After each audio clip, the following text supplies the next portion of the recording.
Mobility Impaired: Environment and Cultural Factors by Alison Brown and Cody Peterberg.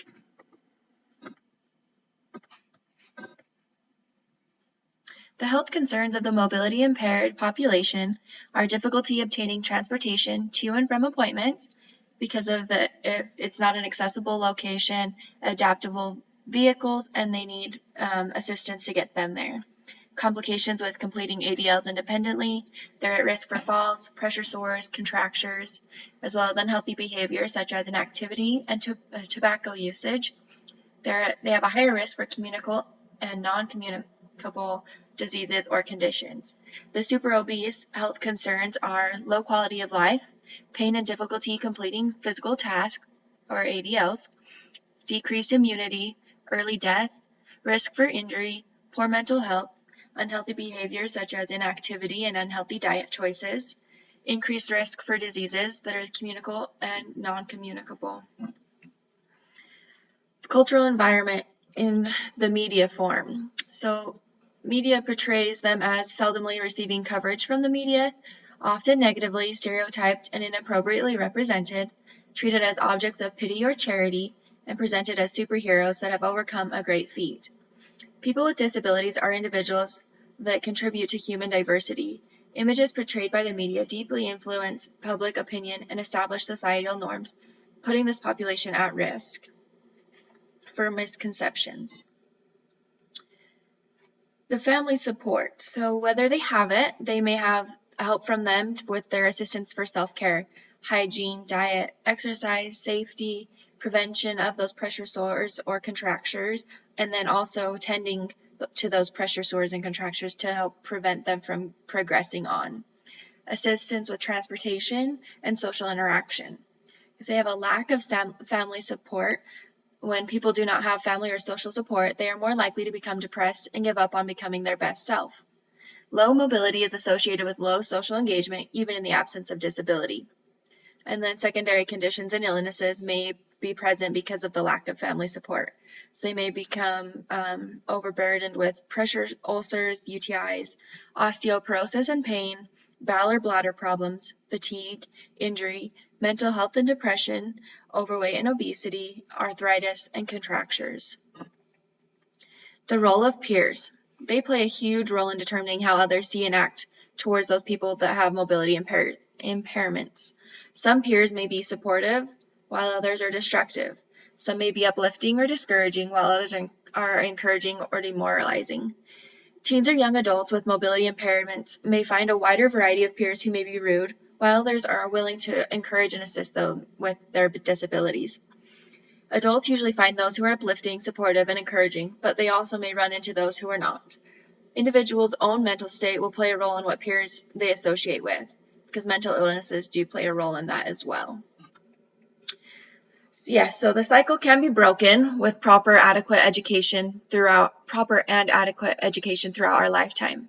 So we're educating about physical activity and how you can have different types of physical activity, where they're available to go and get this activity, whether it's at home or at the gym or with their friends or involved in sports within the community, as well as the duration that they don't have to work out for hours on end every single day. Making working out fun, productive, energetic, and or positive. Building friendships or a sense of belonging, and the positive encouragement to continue on with that pathway. Education and reminders about being physically active for health reasons. So they're not to fit in. They're becoming active to become healthier for themselves. And to not be happier with our bodies, but to always love them and be thankful for what they can do for us, even when we do have a disability. Positive relationship with food, and the mindset around caring for our bodies. If it's changed, the outcome of mobility impairments and obesity due to the inactivity will be decreased in the generations to come. The United States passed the Americans with Disabilities Act in 1990. The ADA was created to eliminate discrimination against and provide opportunities for people with disabilities. President George Bush declared the law will provide our disabled community with a powerful expansion of protections and then basic civil rights. It will guarantee fair and just access to the fruits of American life, which we all must be able to enjoy. There are many different government-funded programs that aid people with disabilities. Some are local, while others are state or federally ran. These programs vary depending on the area, but all local and state systems are required to uphold the Americans with Disabilities Act. The Convention on the Rights of Persons with Disabilities is an international treaty run by the United States. This treaty protects the human rights of people with disabilities. Globally, 45 countries have an anti-discrimination and disability-specific laws. Only a few countries have programs providing support to this vulnerable population. The potential barriers. Cultural, religious beliefs, stigmas, taboos, and/or traditions may contribute to the discrimination or exclusion of this population. Some driving factors. They have a lack of understanding or awareness of disabilities. They have a misconception about what caused the disability. There's either misdeeds of ancestors or misdeeds of the parents or the person that has the disability. Supernatural forces such as demons and spirits, or even witchcraft, or punishment or fate from God to have that disability. They also have a misconception of their ability, of things that they can do. People with disabilities in rural areas may experience more harmful practices than in the urban areas. Education and interaction can help with eliminating these beliefs, stigmas, taboos, traditions, along with interventions at the government level. So having legislation, policy, media reporting, and documenting abuse and advocacy. So we're just rearranging how they're portrayed within society. And then also, people with disabilities may experience social avoidance, so they may be left out of social activities. They may be stereotyped, so they're presumed helpless and unable to take care of themselves, unable to make their own decisions. And then they're also discriminated, so denied jobs, housing, or other opportunities because of false assumptions. Americans with Disabilities Act law is in place today to prevent these. However, it still happens. Condescension, overprotective due to the perceptions of their helplessness. Blaming, they're accused of using their disability to gain unfair benefits. They're internalizing this disability, so they're adopting the negative beliefs about their disability and feeling ashamed or embarrassed about it. And they may be more likely to be victims of physical or sexual violence. The international scope. In some regions of the world, disabled people are frequently shunned or abandoned because of a society's belief in taboos and curses. This occurs most often in developing countries in regions like Africa, Asia, India, and South America. Disabled individuals are hidden away at home, increasing isolation and rejection. In developed countries, selective abortions take place when a disability is identified. Disabled children are often abandoned. Those born with visible defects are often victims of infanticide. They are commonly starved to death or drowned.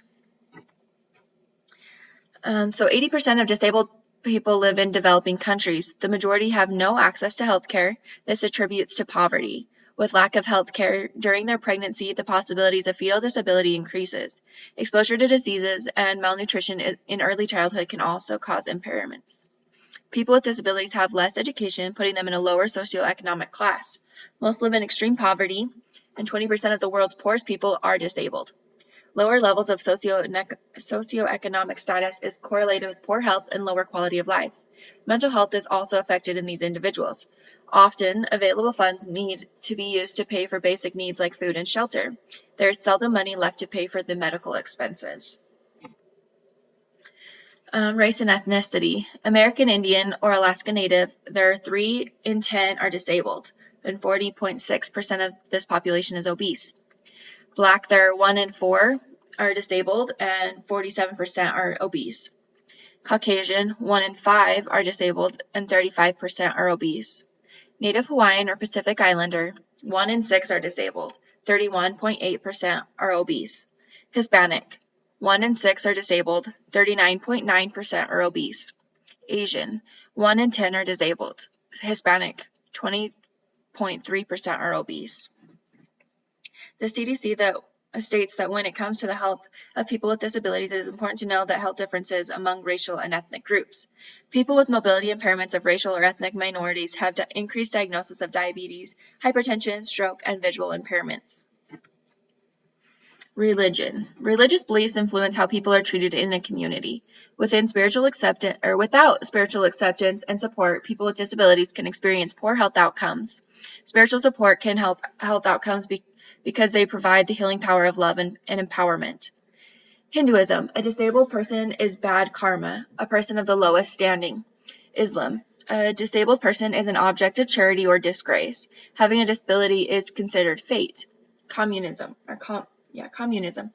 A disabled person is of no use and cannot contribute to society. Buddhism.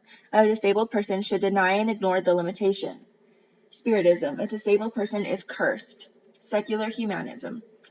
A disabled person is a victim. Integration into society is considered a significant expense.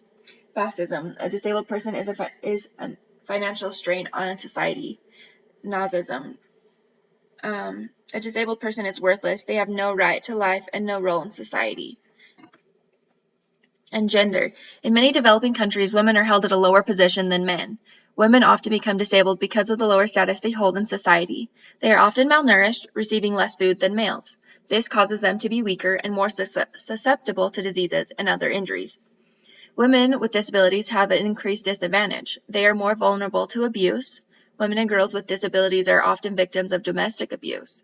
Impaired females are at a higher risk in becoming victims of sexual crime, and some are even forced to become sterilized. Geographical location. Factors play a fundamental role in human health and are important in addressing health questions. There are many influences that affect health, including altitude, temperature, regimens, and pollutants. Locational influences are constantly changing and people are moving around.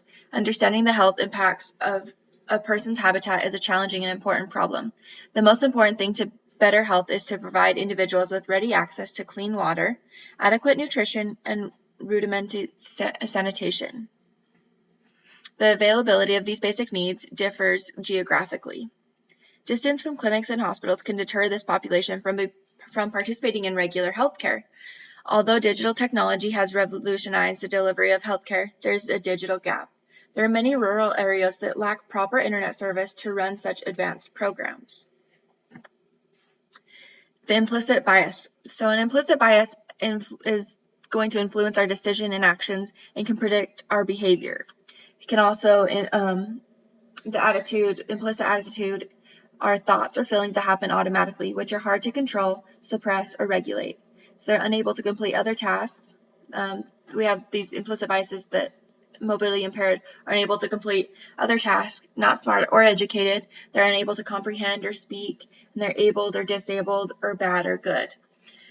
And these implicit biases are expressed indirectly. We're unaware of the bias, they're subconscious to us. Explicit, on the other hand, there are things people can consciously agree with and are more controllable because it is how people express or portray their opinions about something publicly. More likely to be expressed when people perceive an individual to be a threat to their well-being, and they're expressed directly, they're aware of their bias and they operate consciously. So the international scope. No region was identified that have a decreased influence on health disparities. The inability to complete ADLs independently, preventing falls, contractures, pressure sores, inactivity, low quality of life, pain, decreased immunity, poor mental health. All of these are in the super obese and mobility impaired population's overall health. Each country, third world and developed, have negative effects on the health of the mobility impaired population. The majority of the mobility impaired population is undereducated, undermotivated, and underfunded. Individuals with mobility impairments usually cannot afford the necessary help they need, cannot get the help they need because they have an inability to freely move about and get to those locations. Persons with mobility difficulties were more likely to be poorly educated, living alone, impoverished, obese, and having problems conducting daily activities.